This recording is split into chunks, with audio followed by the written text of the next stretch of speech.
সুপ্রিয় শিক্ষার্থী বন্ধুরা, তোমাদের সবাইকে ই শিক্ষা চ্যানেলের পক্ষ থেকে স্বাগত। ভিডিওটি তৈরি করছি তোমাদের পদার্থবিজ্ঞান বিষয়ের প্রথম অধ্যায় ভৌত রাশি এবং পরিমাপ থেকে ঢাকা বোর্ডে যে সৃজনশীল প্রশ্নটি এসেছে তার একটি পূর্ণাঙ্গ ব্যাখ্যা নিয়ে।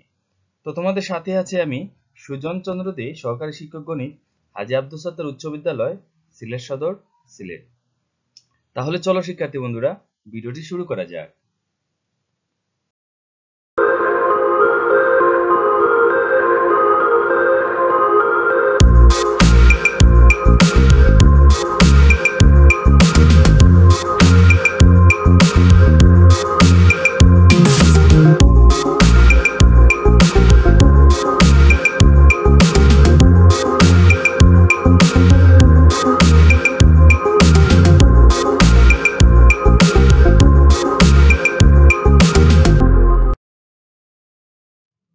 শিক্ষার্থী বন্ধুরা, 2021 সালে ঢাকা বোর্ডে ভৌত রাশি এবং পরিমাপ থেকে যে সৃজনশীল প্রশ্নটি এসেছে, প্রশ্নটি তোমরা স্ক্রিনে দেখতে পাচ্ছ। উদ্দীপকটি হচ্ছে, একটি গণক আকৃতির বস্তুর দৈর্ঘ্য স্লাইড স্কেলের পাশে সাহায্যে পরিমাপ করে পাওয়া গেল 8.876 সেন্টিমিটার। স্লাইড স্কেলের পাশের প্রধান স্কেলের ক্ষুদ্রতম গড়ের দৈর্ঘ্য 1 মিলিমিটার এবং বার্নিয়ার ধ্রুবক হচ্ছে 0.002 সেন্টিমিটার। তো এখান থেকে তোমাদের যে চারটি প্রশ্নের উত্তর করতে হবে। ক হচ্ছে, স্ক্রু গজের ন্যূনাঙ্ক কাকে বলে? খ, স্লাইড স্কেলের পাশে সাহায্যে বার্নিয়ার ধ্রুবক নির্ণয়ের সূত্রটি ব্যাখ্যা করো। গ, ব্যবহৃত স্লাইড স্কেলের পাশে বার্নিয়ার স্কেলের কত ভাগ মূল স্কেলের কত ভাগের সমান নির্ণয় করো। ঘ, এই স্লাইড স্কেলের পাশ দিয়ে বস্তুটির দৈর্ঘ্য পরিমাপে আপেক্ষিক ত্রুটির তুলনায় ক্ষেত্রফল পরিমাপে আপেক্ষিক ত্রুটি বেশি হয় কেন? তোমার উত্তরের সাপেক্ষে গাণিতিক বিশ্লেষণ দাও। তো প্রথম প্রশ্নটি হচ্ছে, স্ক্রু গজের ন্যূনাঙ্ক কাকে বলে? তো তোমরা এই প্রশ্নটি তোমাদের বইতে এর আগেও তোমরা অনেকেই পড়েছো। স্ক্রু গজের ন্যূনাঙ্ক হচ্ছে কি, স্ক্রু গজে বৃত্তাকার স্কেলের এক ভাগ ঘুরালে এর প্রান্ত বা বৃত্তাকার স্কেলটি যতটুকু সরে আসে তাকেই স্ক্রু গজের ন্যূনাঙ্ক বলে। এক্সাম্পল স্বরূপ তোমরা দেখতে পাচ্ছ এখানে একটি স্ক্রু গজ আছে। এই স্ক্রু গজের এই যে বৃত্তাকার স্কেল, এটা হচ্ছে বৃত্তাকার স্কেল। এটা যখন সরে আসে, এটাকে যখন আমরা একবার ঘুরাই তখন এটা হচ্ছে রৈখিক স্কেল। এই রৈখিক স্কেল বরাবর যতটুকু সরে আসে একবার ঘুরালে, তো এটাই হচ্ছে মূলত কি, স্ক্রু গজের ন্যূনাঙ্ক। তারপরে প্রশ্নটি হচ্ছে, স্লাইড ক্যালিপারের সাহায্যে বার্নিয়ার ধ্রুবক নির্ণয়ের সূত্রটি ব্যাখ্যা করো। তো বার্নিয়ার ধ্রুবক নির্ণয়ের সূত্র তোমরা সবাই নিশ্চয়ই জানো যে দৈর্ঘ্য নির্ণয়ের সূত্র হচ্ছে L plus V into BC. তো যাই হোক, এক্ষেত্রে কি করতে হবে, তোমাদের এম ভি এবং ভিসি এর যে ধ্রুবকগুলো আছে তাদের পরিচয় দিতে হবে। সো মনে করি স্লাইড ক্যালিপারের মাধ্যমে পরিমাপের ক্ষেত্রে কোনো বস্তুর দৈর্ঘ্যের প্রধান স্কেল পার্ট এম। তো এখানে এম হচ্ছে কি, প্রধান স্কেল পার্ট, এবং বার্নিয়ার এর যে ভি নাম্বার দাগটি আছে সেটা প্রধান স্কেলে একটি দাগের সাথে মিলেছে বা তার কাছাকাছি রয়েছে, অর্থাৎ বার্নিয়ার সমাপতন হচ্ছে ভি। তো আমরা প্রধান স্কেল পার্ট এম এটার একটা পরিচয় দিলাম, এবং ভি হচ্ছে কি বার্নিয়ার সমাপতন, তারও একটা পরিচয় দিয়ে দিলাম। তারপর হচ্ছে সুতরাং যন্ত্রের বার্নিয়ার ধ্রুবক যদি বিসি হয়, অর্থাৎ বি হচ্ছে ভার্নিয়ার, সি হচ্ছে কনস্ট্যান্ট অর্থাৎ বার্নিয়ার কনস্ট্যান্ট, যদি বার্নিয়ার ধ্রুবক বিসি হয় তাহলে বস্তুর দৈর্ঘ্য সমান হচ্ছে প্রধান স্কেল পার্ট প্লাস হচ্ছে ভার্নিয়ার স্কেল পার্ট। তো দেখো, ভার্নিয়ার স্কেল পার্টকে এখানে আরো যেভাবে বিভক্ত করা হয়েছে সেটা হচ্ছে ভার্নিয়ার সমাপতন গুণ হচ্ছে ভার্নিয়ার ধ্রুবক। সো দেখো, প্রধান স্কেল পার্ট হচ্ছে এম প্লাস হচ্ছে ভার্নিয়ার সমাপতন ভি এবং ভার্নিয়ার ধ্রুবক হচ্ছে ভিসি। সো আমরা ভার্নিয়ার ধ্রুবকের পরিবর্তে ভিসি লিখতে পারি। তো এটাই হচ্ছে কি স্লাইড ক্যালিপারের সাহায্যে ভার্নিয়ার ধ্রুবক নির্ণয়ের সূত্র। আমাদের গ নম্বর প্রশ্নটি ছিল যে ব্যবহৃত স্লাইড স্কেলের পাশে ভার্নিয়ার স্কেলের কত ভাগ মূল স্কেলের কত ভাগের সমান নির্ণয় করো। সো এক্ষেত্রে আমরা জানি যে স্লাইড স্কেলের পাশে প্রধান স্কেলের ক্ষুদ্রতম গড়ের দৈর্ঘ্য হচ্ছে 1 মিলিমিটার, অর্থাৎ স্লাইড স্কেলের পাশে সবচেয়ে ক্ষুদ্রতম যে গড় বা এক গড়ের দৈর্ঘ্যের মান হচ্ছে 1 মিলিমিটার বা 0.1 সেন্টিমিটার। সো যেহেতু আমরা এখানে মিলিমিটারে লিখে নিলাম, এবং ভার্নিয়ার ধ্রুবকের মান আমাদের উদ্দীপকে দেওয়া আছে 0.02 সেন্টিমিটার।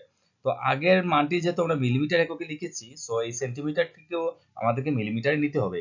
সো এই ক্ষেত্রে 0.002 কে আমরা 10 দ্বারা গুণ করলে পেয়ে যাচ্ছি 0.02 মিলিমিটার। তো ভার্নিয়ার ধ্রুবকের যে সংজ্ঞা, সেই সংজ্ঞা থেকে আমরা জানি যে প্রধান স্কেলে ক্ষুদ্রতম এক ভাগের দৈর্ঘ্য ও ভার্নিয়ার স্কেলে ক্ষুদ্রতম এক ভাগের দৈর্ঘ্যের যে পার্থক্য সেটাই হচ্ছে মূলত ভার্নিয়ার ধ্রুবক। বা অন্যভাবে বলা যায় যে ভার্নিয়ার স্কেলে ক্ষুদ্রতম এক ভাগের দৈর্ঘ্য প্রধান স্কেলে ক্ষুদ্রতম এক ভাগের দৈর্ঘ্য অপেক্ষা যতটুকু ছোট সেটাই হচ্ছে কি ভার্নিয়ার ধ্রুবক।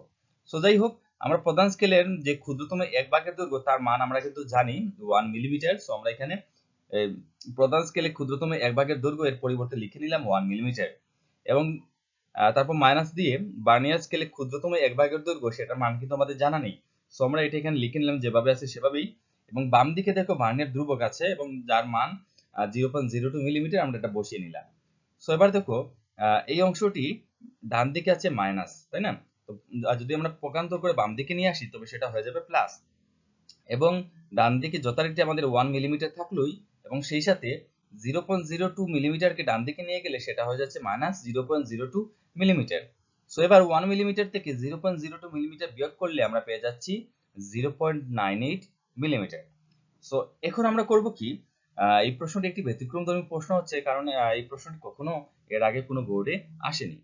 তো যাই হোক, আমরা এক্ষেত্রে কি করব, ভার্নিয়ার স্কেলে যে ক্ষুদ্রতম এক ভাগের দৈর্ঘ্য আছে একে ভাগ করব প্রধান স্কেলে ক্ষুদ্রতম এক ভাগের দৈর্ঘ্য দ্বারা, এবং ভাগ করলে দেখো কি হয়।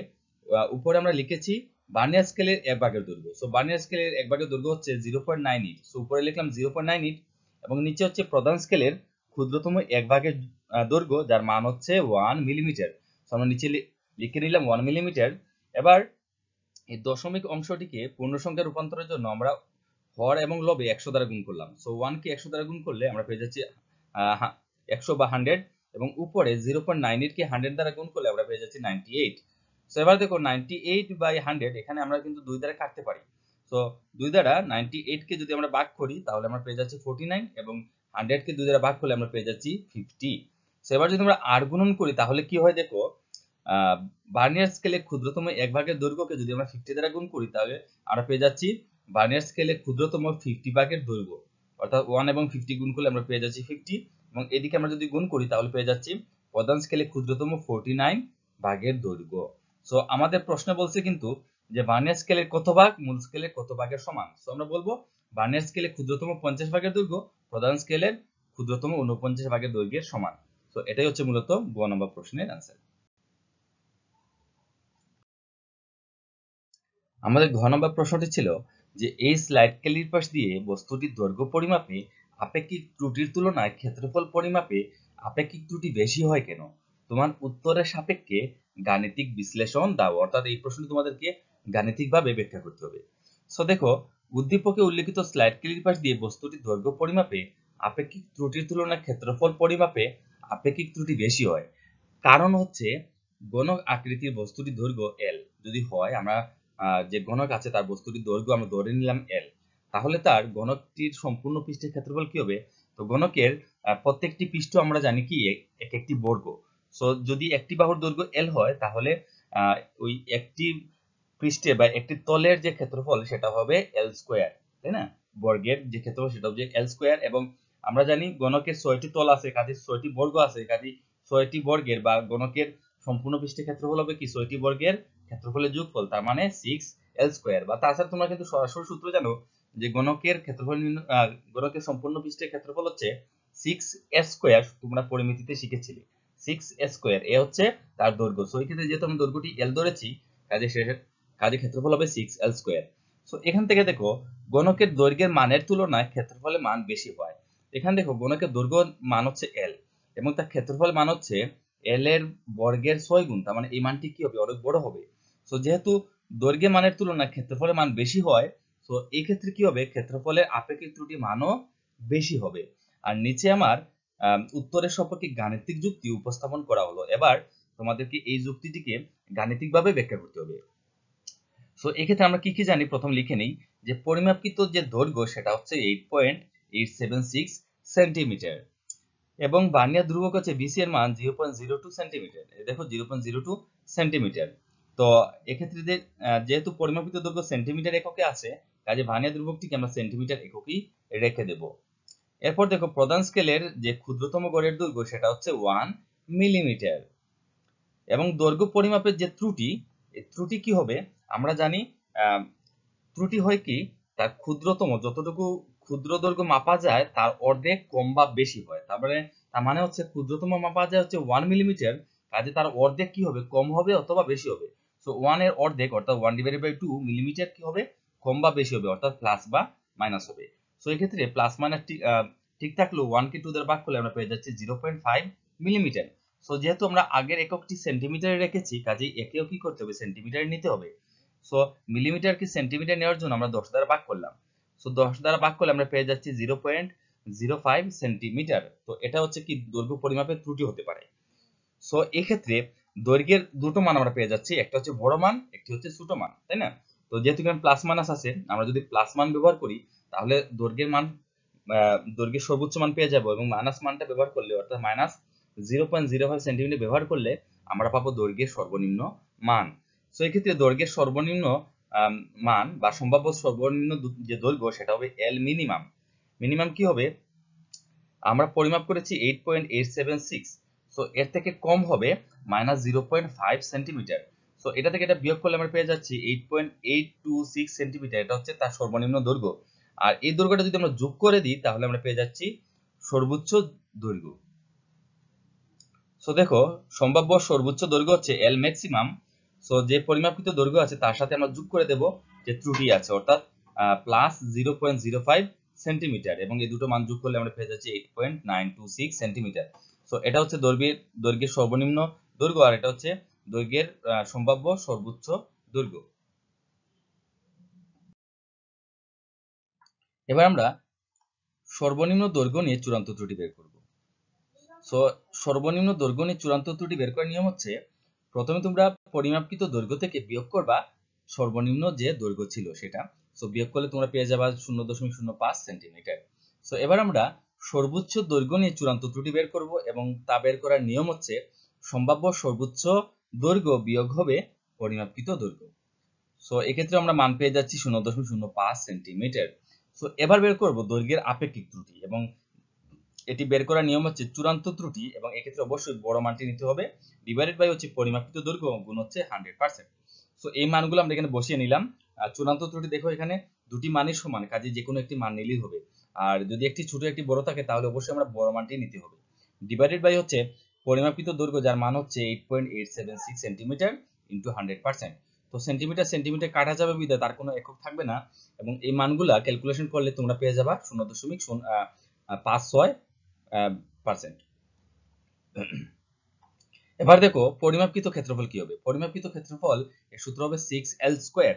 সো l কি হবে, l হবে, যেহেতু এটা পরিমাপকৃত ক্ষেত্রফল কাজে এই l টি হবে পরিমাপকৃত দৈর্ঘ্য। সো মানগুলো বসিয়ে নেই, 6 ইনটু l হচ্ছে পরিমাপিত দৈর্ঘ্য যার মান হচ্ছে এটা হচ্ছে পরিমাপিত দৈর্ঘ্য, অর্থাৎ 8.876। তোমরা আগের পৃষ্ঠায় কিন্তু দেখেছো। তো 8.876 এবং সেই সাথে বর্গ থাকবে, এই মানটি ক্যালকুলেশন করলে তোমরা পেয়ে যাবা 472.7 বর্গ সেন্টিমিটার। সো এবার আমরা বের করব ক্ষেত্রফলের সম্ভাব্য সর্বনিম্ন ক্ষেত্রফল, অর্থাৎ এ মিনিমাম। সো একই সূত্র 6l², বাট এখানে l এর পরিবর্তে হবে l মিনিমাম, কারণ আমরা বের করতেছি এ মিনিমাম, ক্ষেত্রফল মিনিমাম, কাজে এখানে হবে দৈর্ঘ্যটাও মিনিমাম। সো দেখো মানগুলো বসে নেই, 6 ইনটু l মিনিমাম এর মান হচ্ছে কিন্তু আমরা এর আগের পৃষ্ঠায় দেখিয়েছি, এটা হচ্ছে আমাদের সর্বনিম্ন দৈর্ঘ্য, অর্থাৎ 8.826, এবং সেই সাথে স্কয়ার থাকলেও মানটি ক্যালকুলেশন করলে তোমরা পেয়ে যাবা 466.39 বর্গ সেন্টিমিটার। এবার দেখো সম্ভাব্য সর্বোচ্চ ক্ষেত্রফল কি হবে, এ ম্যাক্সিমাম। এক্ষেত্রে সূত্রটি হবে 6l ম্যাক্সিমাম স্কয়ার। তো মানগুলো বসিয়ে নেই, 6 ইনটু l ম্যাক্সিমাম এর মান হচ্ছে এটা হচ্ছে আমাদের সম্ভাব্য সর্বোচ্চ ক্ষেত্রফল, অর্থাৎ 8.926 মানটা বসিয়ে নিলাম, বর্গ করলাম, এবং এই মানটি ক্যালকুলেশন করলে তোমরা পেয়ে যাবা 478.04 বর্গ সেন্টিমিটার। সো এক্ষেত্রে তার যে সর্বনিম্ন ক্ষেত্রফল নিয়ে চূড়ান্ত ত্রুটি হবে সেটা হবে 472.7 থেকে বিয়োগ করতে হবে 466.39। সো মানটি পাওয়া যাবে 5.31 বর্গ সেন্টিমিটার।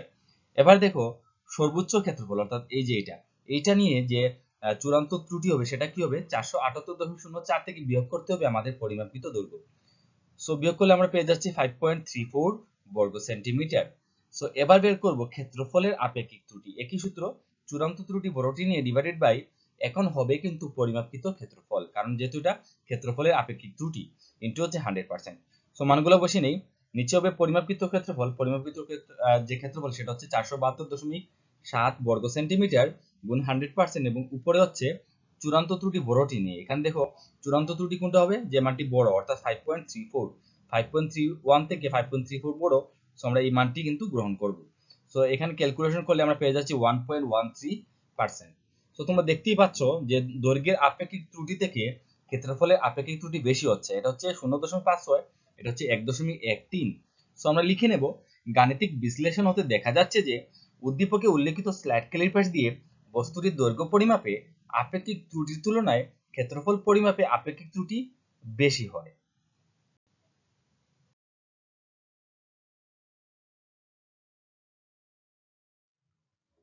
তো শিক্ষার্থী বন্ধুরা, ভিডিওটি ভালো লাগলে অবশ্যই ভিডিওটিতে একটি লাইক, একটি কমেন্ট এবং শেয়ার করে আমাদেরকে উৎসাহিত করবে। আর তুমি যদি আমাদের চ্যানেলে নতুন দর্শক হয়ে থাকো, তাহলে আমাদের পরবর্তী ভিডিওর নোটিফিকেশন পাওয়ার জন্য আমাদের চ্যানেলটি সাবস্ক্রাইব করে তার পাশে থাকা বেল আইকনটি অন করে রাখবে। ভিডিওটি দেখার জন্য তোমাদের সবাইকে ধন্যবাদ।